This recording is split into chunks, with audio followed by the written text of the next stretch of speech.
Hey guys, welcome back to my channel. This is going to be Erin's 18-month update. Now, I haven't done any updates for her since she was born, so bad mother. So first of all, I want to apologize for the lighting in this film. I haven't been able to really find like the perfect block of time to film this video, and it's something that I've really been wanting to do for a while now. I like these videos because as Erin gets older, I can kind of go back and look to see like where she was at certain points of time and like the things that she was doing, and I can just kind of like reminisce on the younger milestones that she just got my pen and we're all over this playmat. Oh, Erin! Would you like to show what you just did? That's not how you do it, but okay. Thank you. This is going to be absolutely impossible. It's going to be so impossible to film this while Erin is like running free, so bear with me. Okay, so let's try this again. I'm actually gonna turn the TV down because Erin's watching a movie, but I have her distracted over here, hopefully for long enough to film this video. I've got her with like some coloring books and some markers.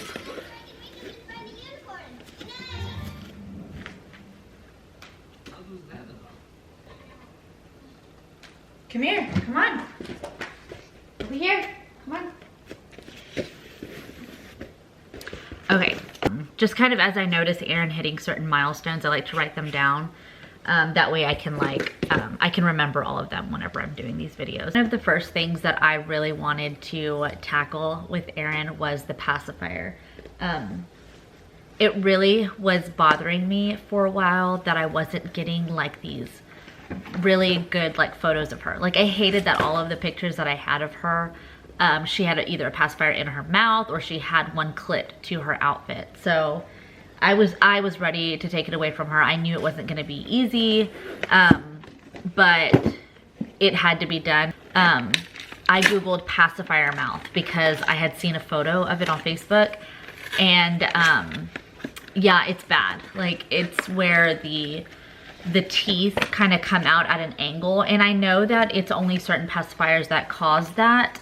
There are orthodontic pacifiers, which I'm gonna get to in a minute, but the ones that Erin was using were the Soothies. It's the one that they give you in the hospital after you deliver. Like they like give you one of those pacifiers for your child, and that's the one that she got hooked on and that she had always used. And the thing about them is that they're like silicone and they're pretty firm, and the actual like nipple part of it doesn't like collapse at all. It's like this, like the nipple part of it is just like an open, I don't know, structure that goes in their mouth, and then when they fall asleep with it, their mouth stays open and their teeth, I guess, start to shift. And I did notice Erin's teeth shifting like very, very slightly, but I did notice it. So I started Googling pacifier mouth and like pacifier teeth and all of that stuff, and it's not good. Like it can affect like toddler speech, it can delay them in speech, and I was just ready to, like I said, get it over with. I started cutting her passies, and it just like made her pissed. Like I would give it to her, and rather than her losing interest, which I heard that's what should happen, is that they would just eventually lose interest over them whenever they got to like a certain point of being cut down. No, it just made her pissed. And it was like, I mean, it was worse than like not giving it to her. So like giving her one that was cut was worse than not giving one to her at all, because every time I would give it to her, she would get even angrier because it was like I damaged her passy. It was like, how could you? So the next day I tried again, because that day I remember that we tried to do it. Taylor totally caved. Like he is like a sucker for her, and he totally caved. So he gave her one that was attached to like a wubba nub, and yeah, that day was a fail. So the next day I woke up and I was like, today is the day. Like she is not getting a pacifier, and she will never get a pacifier again, and that has like done the trick. Like that day I just never gave her one. Yes, it was hard. Like it was actually really, really hard for, I want to say 2 weeks. after I decided that she wasn't gonna get a pacifier again. For 2 weeks, she fought her sleep, honestly, like she was a newborn all over again. Like it was nights of just rocking her, like, and like laying her in her crib very like carefully. You know those memes where like you lay your child down in the crib and it's actually like a photo of a bomb? It was like that. Like I was like actually like sneaking out of like the room, tiptoeing out of the room when she would sleep. I was like very, very quiet. If she fell asleep in my arms, like I didn't dare move her. Like it was like she was a newborn all over again. So that was hard. But after we got past that 2 weeks, there was like a couple of weeks of greatness. Like she was starting to get back into her old like sleeping habits, and it didn't require so much of like rocking her and stuff. And I know that she got like that because she was dependent on the pacifier to like soothe her. So when I took that away, she became dependent on like rocking to soothe her. So once we got past those 2 weeks, it was like some like signs that she was getting back to her old sleeping habits, which were great. Like she was sleeping through the night before, you know, with the passy. When she had the passy, she was sleeping through the night. She was napping during the day. She was a happy baby, right? She was getting back to that without the passy, thank God. And then there was like a little bit of a regression. Which way? And I think that the regression came because her allergies really, really kicked up. Like I truly believe that whenever a baby has like drainage, whether it's from like teething or an ear infection or a sore throat or like nasal drainage, a pacifier helps. And it does. Like there is like some truth to that. I don't know whether I read it somewhere or if I've just like witnessed it with my own eyes with her. But a pacifier helps because they're constantly swallowing, and it like kind of pops their ears. It helps like their nasal, all of it's connected, all of the drainage is connected. So when her allergies got really, really bad, which was very recently, April or May, I decided to give her a pacifier, right? And I wanted to give it to her just to like help like her ear, the pressure in her ears, her teething, which her 2-year molars are coming through. So I know that that was like bothering her too. She was fighting her sleep. She was not wanting to be like put in her crib, and you had to like hold her for every nap again. And I was like, oh my gosh, we're not going through this like a 3rd time. So I looked into pacifiers, and the ones that I looked into are orthodontic, and they don't mess with the structure of your teeth. And I'm gonna show it to you.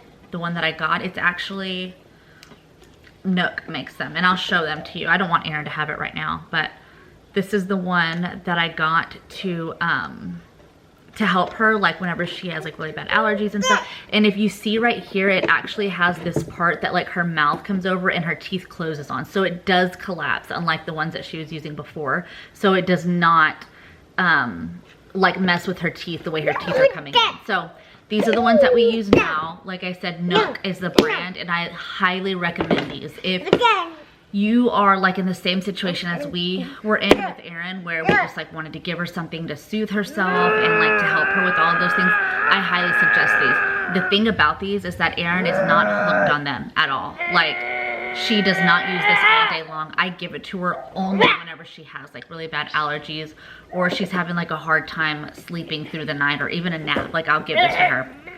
So babies just go, or even toddlers, they just go through so many like developmental leaps that sometimes it like messes with their sleep, and they're just like not, you know, feeling good a certain day, and it's all mental. So sometimes I do like to give this to her. So I highly recommend these. Like I said, they are the Nook brand pacifiers, and they're orthodontic.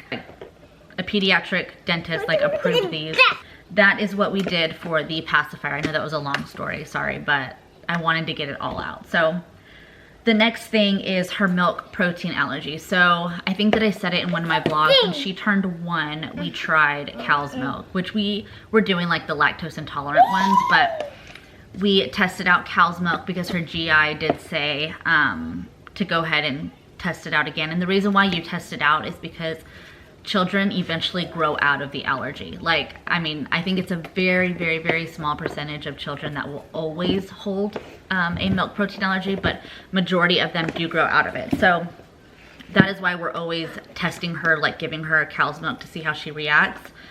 Just, you know, because I don't want to hold her back from anything. But it did not go well at 12 months. It did not go well at 15 months. So then at 18 months, Erin, we're talking about you. Do you know that we're talking about you? Can you tell? You want to sit with me? Sit right here. What is this? So, so then at 18 months, she went in to see her pediatrician. And at that appointment, I had asked him what he thought about the whole giving her like cow's milk. My mommy instincts and like my gut was telling me that she didn't necessarily like need the cow's milk, that there were other alternatives, okay? So I asked her pediatrician about it, like just to see what he thought about it. And he said, well, what do you and your husband drink? And I said, we don't even drink cow's milk. Like when Taylor drinks it, he drinks like 2% lactose intolerant, organic. Like it's so like filtered that it's like, I mean, you're probably barely even getting like the actual cow's milk in what he drinks. And then I don't drink cow's milk at all. I'm actually like almost completely dairy free. Like, I mean, I do have butter, but other than that, like I'm not big on cheese. I'm not big on milk. So, I actually won't drink cow's milk like at all. Like I haven't in years. So I told the pediatrician that that's how we are. And he said, okay, well then just give her whatever you drink, which I was drinking almond milk and coconut milk, but I just recently switched to Ripple because I wanted more of like a plant-based, nutrition in my milk. And he said that that was totally fine. And the fact that her GI didn't like recommend that is kind of like, I don't know, it's something to think twice about.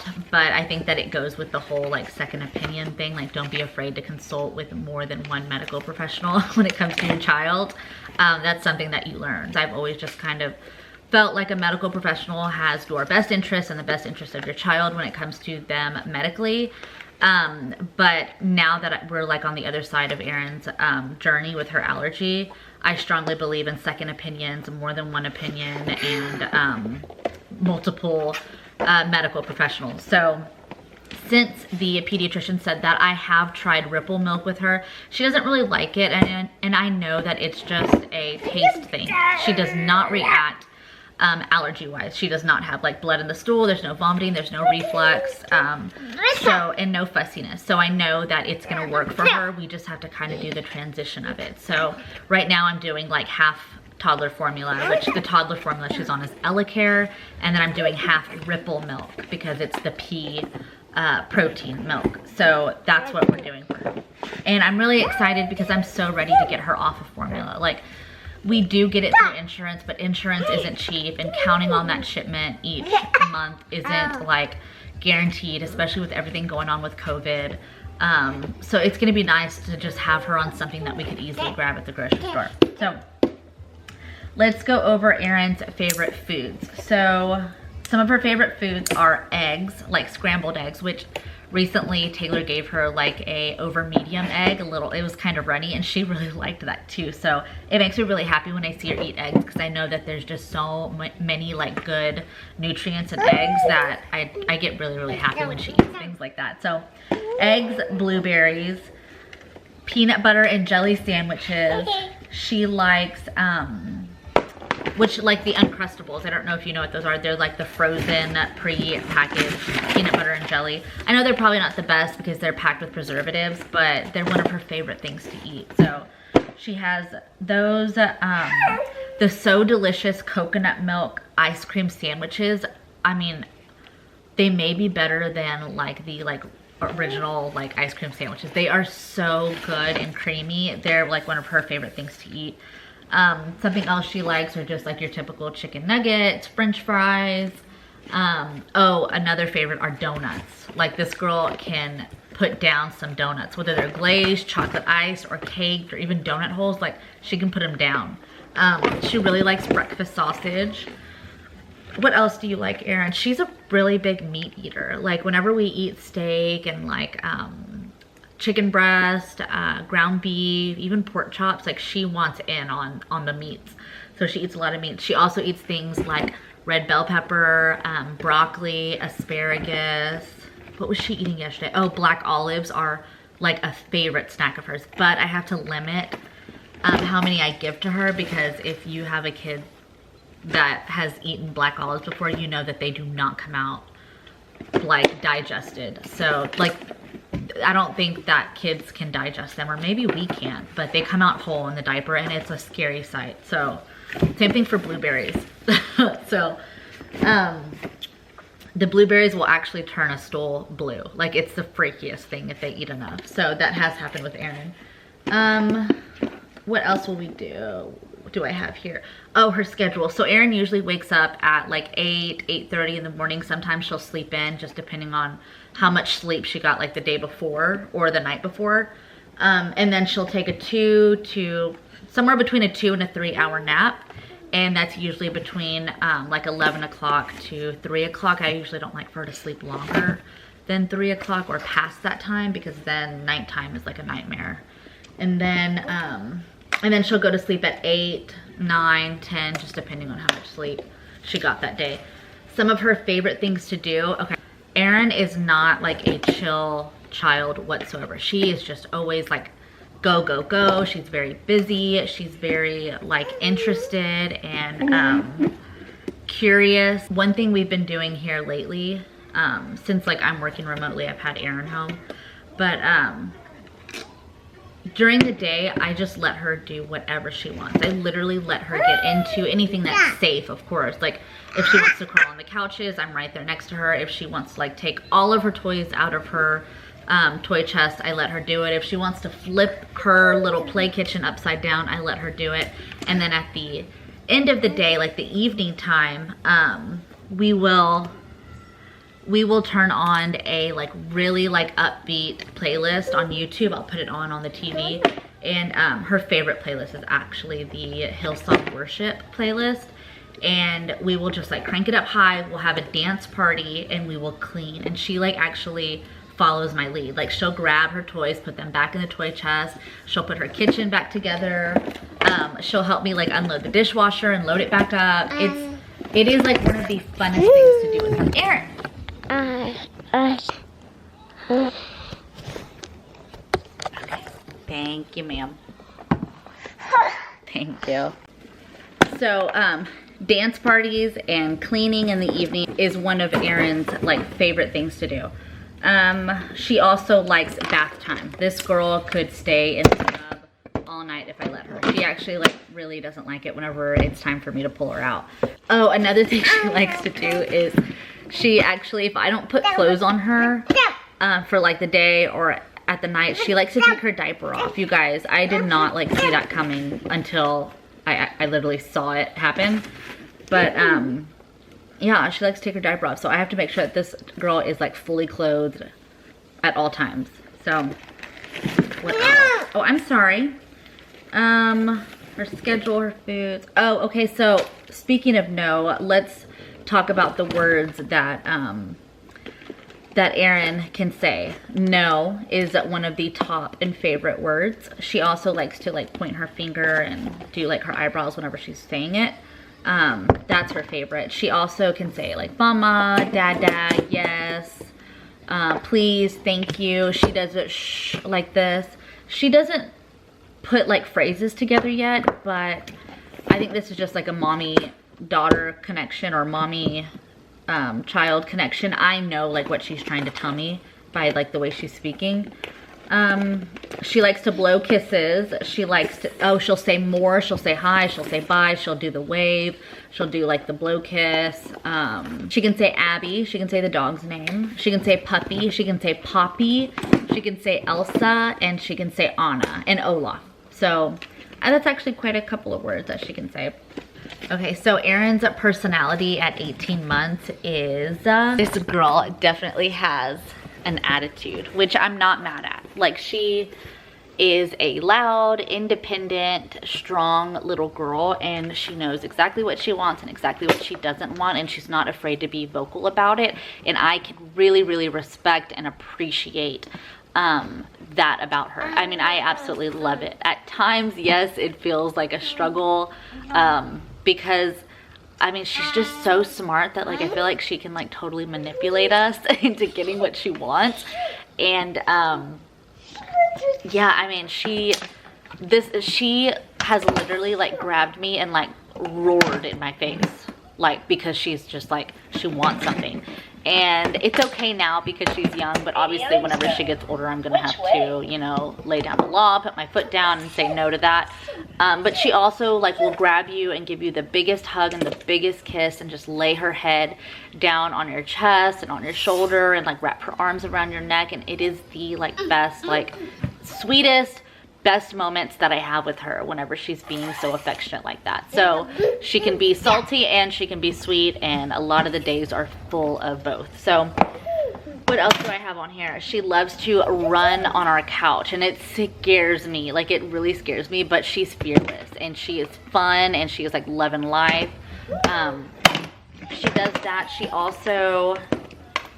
She is also into like gathering and piling things. So right now what she'll do is she'll pull everything out of like her toy chest, like I said, her kitchen, her little ice cream cart, all of her books, all of her clothes out of her drawer. Like, it gets really bad.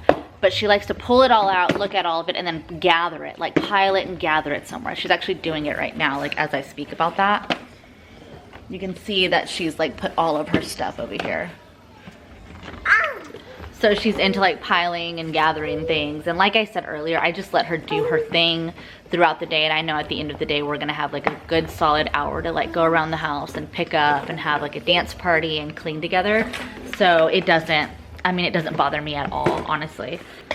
Okay, so last thing I have written down for Erin is the high chair. So after she turned 1, I would say around 14 months, she started to like refuse the high chair. Like, she was not happy in it. She would throw her food all over the ground. She would like pile it up in her lap, just push it off of the tray. She was not interested in being in that high chair at all. And I had realized that she would rather like run around and play while I was feeding her, like from my hand or my fork, than be in her high chair. So of course I immediately thought, oh no, she's grown out of the high chair, which that's not true. It's just something that happens because I am on a lot of mommy pages on Facebook, and it's a discussion that I spoke about with other mothers, and it seems like it happened to all of us after our child turned 1. So I guess that's just something that happens that I wasn't aware of, or I, didn't see coming in the research that I do. But to help with that, we actually have like the skip hop activity play thing. It came with like a table. It's like the perfect table to slide like a little toy chair up to, and then she could sit down and have like just like a little kid's table on it, and she can eat her meals on there. She's been eating her meals like a champ on that. Like, that's totally what worked, and that's what she wanted. And it took me doing like research to figure out how to get her through like that little phase where she was like refusing to eat in the high chair. So once I got her out of the high chair and I got her in like a setup like that, she was so much happier, and she went back to eating all of her meals. But recently Taylor's mom actually just bought her own little like Disney princess table set with chairs, and I'm so excited to set it up. It came in the mail today. I'm gonna show you guys it because it is so cute. Okay, this is it, and I am so excited to get it all set up for Erin because I think she's gonna be really happy with it. It even has like a little center part right here to hold toys, so she can do like her coloring and her little like buildable blocks on here. I may see if Taylor can set it up whenever he gets home from work. Guys, that's gonna go ahead and end this 18-month update for Erin. I hope that you've enjoyed this video. It is hard to do these videos, obviously, when you have a toddler running around, so I'm actually impressed that she let me film this full video in one sitting. So thank you guys for watching my video. I hope that you've enjoyed it, and this is going to wrap up Erin's 18-month update video. Okay, bye.